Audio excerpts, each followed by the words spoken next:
Hello and a very warm welcome. I am Gushin Galit and you're watching Firstpost. In the next 2 minutes, I get you the top 40 updates from around the world, only here on Fast and Factual. Let's get started.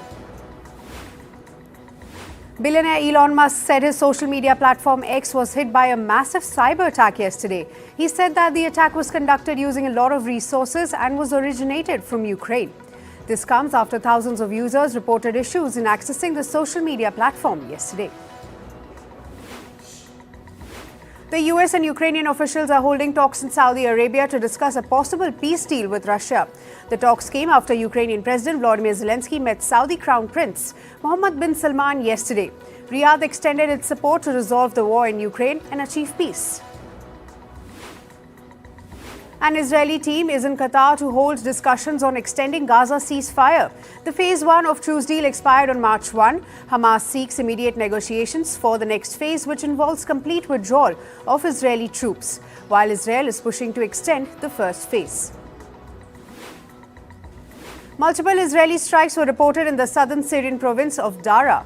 Israeli aircraft reportedly carried out 17 strikes targeting several sites of the former Syrian army. The strikes followed Israeli Prime Minister Benjamin Netanyahu's orders to demilitarize southern Syria. Kurdish-Led and US-backed Syrian Democratic Forces, or the SDF, has signed a deal to integrate into Syria's national government. The interim Syrian President al-Julani has signed a deal with SDF commander Abdi. The SDF agreed to support the new Syrian authorities in combating ousted President Bashar al-Assad's loyalists. Canada's Prime Minister-elect Mark Carney seeks to rebuild ties with India.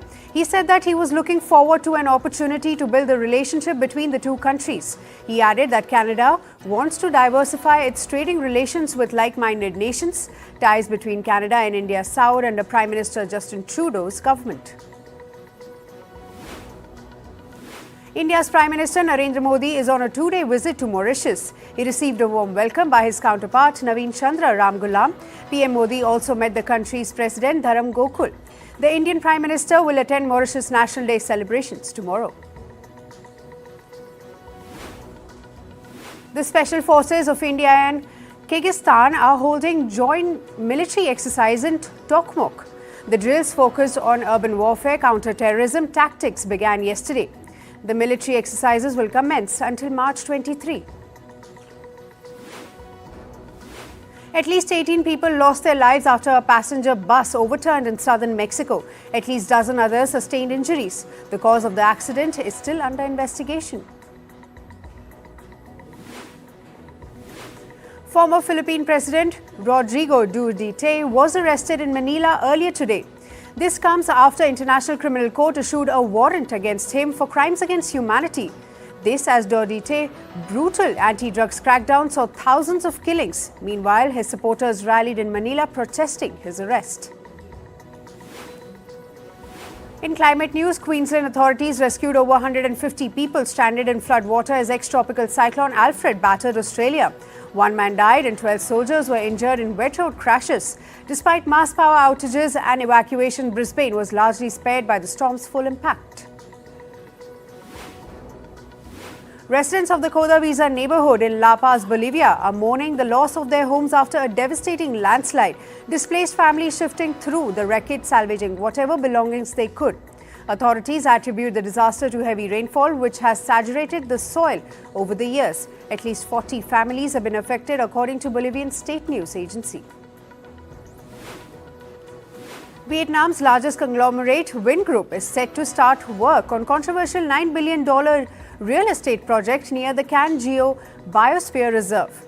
Despite concerns from environmental experts, the project, slated for completion by 2030, aims to attract 9 million tourists annually and house 230,000 residents.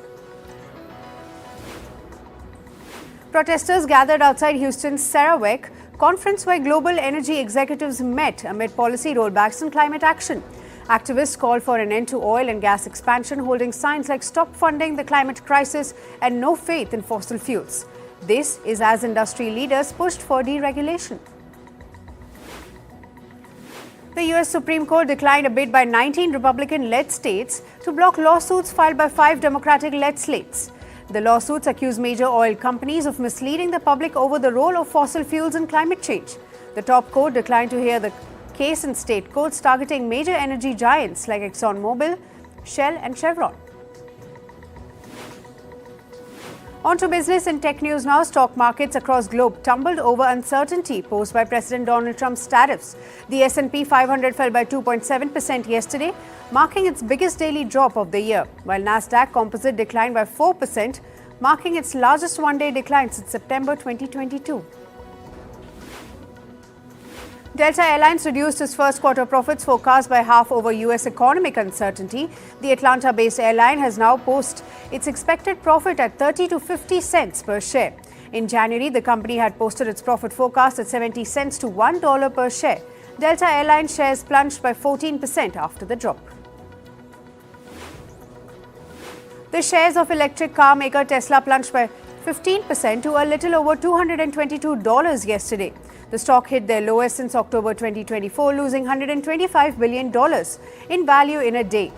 After the fall, Tesla CEO Elon Musk said he is running the business with great difficulty while working for the Trump administration. The Trump administration has approved an extension to delve in LNG's free trade permit. The company sought 5-year permit extension to export LNG to the countries that do not have free trade agreements with the US. It is developing a floating LNG project off the coast of Louisiana with 4 plants. The project will be able to produce over 13 million metric tons of gas per annum. The US carmaker Ford is set to inject up to $4.76 billion into German operations. This as the company tries to revise its European business. Ford said that recapitalizing operations in Germany would help in business transformation in the continent. The shares of Denmark-based Novo Nordisk tumbled 10% yesterday after the drug maker posted weaker than expected data for the second stage trials of its obesity drug CagriSema. A separate trial in December disappointed the investors, wiping $125 billion off its market value. South African lender Absa Group has posted a 10% rise in its annual profit. The company has also posted a final dividend of 775 cents per share. This comes after the group posted a rise in earnings in its share for the year ended on December 31st. Tech giant Apple is reportedly preparing to overhaul its software. This reported rejig is due later this year. It will change the look of the operating systems and the interface of the iPhone, iPad and Mac. AI startup CoreWeave has signed a 5-year contract with OpenAI. The $11.9 billion agreement came ahead of its stock market launch. CoreWeave will provide AI infrastructure to the ChatGPT maker. OpenAI will also acquire shares worth $350 million of CoreWeave.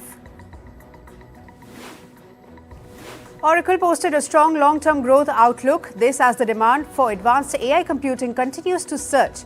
The company expects fiscal 2026 revenue to rise by 15%, while the revenue for fiscal 2027 is expected to grow 20%. Moving to sports, we start with cricket. The ICC has announced the team of the tournament for Champions Trophy 2025. The list recognizes 11 players for their notable contributions in the tournament. Team India had most selections, with players like Virat Kohli and Varun Chakravarti making it to the list. New Zealand's Mitchell Santner was named the captain of the best 11. Meanwhile, Rachin Ravindra was player of the tournament with 251 runs. Indian batter Shubman Gill has been nominated for the ICC Player of the Month award for February. His nomination comes after a series of outstanding performances. Gill totaled an impressive 406 runs in February. This included his scores from the Champions Trophy and another one-day internationals. Indian all-rounder Ravindra Jadeja has dismissed retirement rumours. It comes after India's emphatic victory in the Champions Trophy.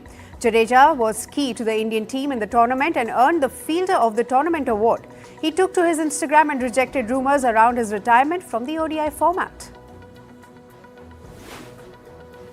In football, medics who treated Argentine great Diego Maradona are set to face a homicide trial. They are accused of negligence while treating him for brain bleed. World Cup winner Maradona died in 2020 at the age of 60. Prosecutors say he could have been saved had the medics treated him properly. Liverpool have signed a multi-year deal with Adidas as the kit partner. This ends the football club's partnership with Nike that lasted 5 years. The agreement with Adidas is valued at $76 million per season. Under this deal, Adidas will provide Liverpool match kits, training kits and fan merchandise.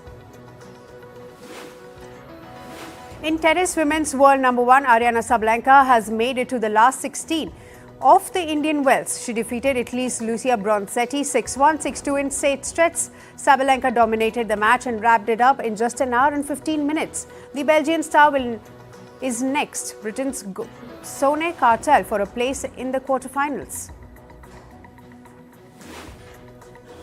Men's world number 3 Carlos Alcaraz is advanced to the round of 16 of the Indian Wells. The Spaniard defeated Canada's Denis Shapovalov with a score of 6-2, 6-4. The match lasted 1 hour and 24 minutes. Alcaraz's next opponent will either be Bulgaria's Grigor Dimitrov or Frenchman Gael Monfils. Japanese tennis player Yuzuki Watanuki, who is ranked 349 in the world, pulled off a major shock at the Indian Wells tournament. He defeated world number 16 Francis Tiafoe 6-4, 7-6 in straight sets. Watanuki is the lowest ranked man to reach the Indian Wells 4th round in over a decade. His next opponent is Dutch tennis player Talian Grexper. India's Sports Ministry has revoked the suspension of the Wrestling Federations of India. This ends month of uncertainty in India's wrestling. The decision means selection trials for the Asian champions can now resume. The Sports Ministry has suspended the wrestling body last year. It had cited governance and procedural lapses for its decision. In basketball, Stephen Curry, who plays for the Golden State Warriors, has taken on the role of an assistant general manager for his alma mater, Davidson College. This is the first time an active NBA player has taken a college administration role. Curry will mentor players and will fund the college's athletic programs. And finally, to the world of showbiz, after an Instagram user said they hate the names of Rihanna's sons, Riza and Riot Rose, the singer clapped back with a simple, sarcastic, "Okay, Tatiana." The comment came shortly after Rihanna posted rare birth photos of her son celebrating motherhood on International Mother's Day. Jason Momoa wasted no time texting James Gunn about playing Lobo. This is after Gunn became co-CEO of DC Studios. He shared the screenshot of it on Instagram. Momoa, who previously played Aquaman in the DCEU, has long expressed his desire to embody the cigar-chomping alien bounty hunter. He will debut as Lobo in Supergirl, Woman of Tomorrow. James Cameron revealed that his wife was overwhelmed with emotion after watching an early cut of Avatar, Fire and Ash. She nearly cried for 4 hours, he revealed. The upcoming sequel, which will be longer than The Way of Water, remains shrouded in mystery. But Cameron's wife's reaction hints at an emotionally charged film. Marvel's Daredevil Born Again racked up 7.5 million views in its first 5 days on Disney+. This marks it the platform's biggest streaming debut this year. Though Disney rarely releases viewership data, the numbers place Daredevil ahead of Paradise, which got 7 million views in 9 days, but behind Agatha All Along that got 9.3 million in a week. And finally, British actor Simon Fisher-Becker has passed away at 63. His husband announced the news on Facebook but did not disclose the cause of death. Fisher-Becker was known for his roles as the Fat Friar in Harry Potter and the Sorcerer's Stone and Dorian Maldivor in Doctor Who.